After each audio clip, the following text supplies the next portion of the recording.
least, we have day 3. So for day 3, we're going to focus a little bit more on the core activation again. So we're going to start out with that same child's pose with the deep breathing. I'm only going to do it for a second just because I already showed you how to do that one. So just this position.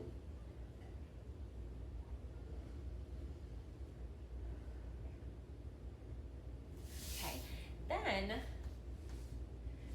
we're going to do those pelvic tilts, but in tabletop position. So now we're here, but we are tilting the pelvis back and forth while breathing, so always while breathing.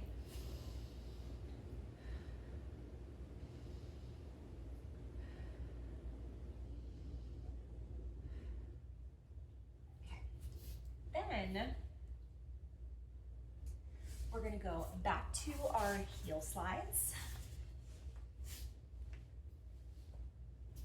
So we're going to be in this position, and you are just sliding the heel straight out and back, straight out and back. Then we've got our toe taps. So our toe taps, you can have your head down or up. Your toe taps are going to look like this. So it's basically the dead bug. Just like that. Then we're going to go back to our glute bridge.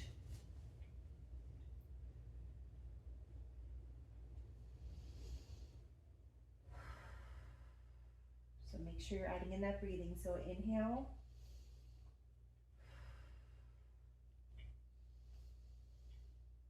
Fill the rib cage. Draw the pelvic floor up.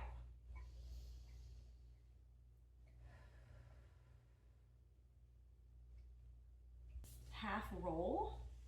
So we're going to be in this position, and all I want you to do is come slightly back and back up. Slightly back, back up.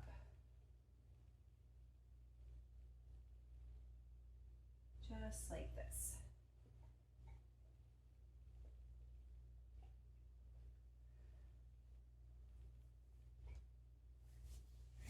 Now we're going to do a butterfly stretch. If anything feels like there's too much pressure going on, one thing with your butterfly stretch is don't push your knees down. It's going to create a lot of extra pelvic pressure.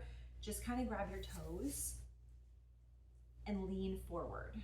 So in this case, don't push down on your knees, not right now. So we're just going to do a lean forward, keeping the back as straight as we can. So don't round forward, just butterfly with a lean forward. Just like that. Then last but not least, we're gonna do a figure 4 stretch. You can do this actually sitting or laying or standing. So I'll show you both options. So if it's more comfortable one way or the other, you know, you have options. So for laying, this is the one where you're gonna put one leg over, reach through, and relax into this stretch. And you can do it on both sides. Again, hold for like 30 seconds or so. One thing I also like to do is after I hold for 20 seconds, 30 seconds, I relax, and then I do it again, and I can get a little bit deeper of a stretch. Just like that.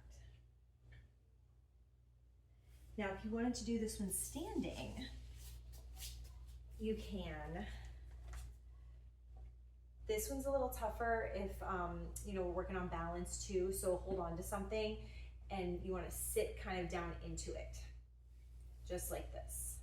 Still going to get that nice like big stretch here, just like that. And then just make sure that you repeat it on the other side. I would actually think that I'd rather you do the lying down one, The standing one puts a little bit more pressure on the pelvic floor because you're pushing downward, versus laying down in that supine position doesn't really put as much pressure on the pelvic floor. So that's just my 2 cents, but do whichever one feels good for you. And that is day 3. Bye.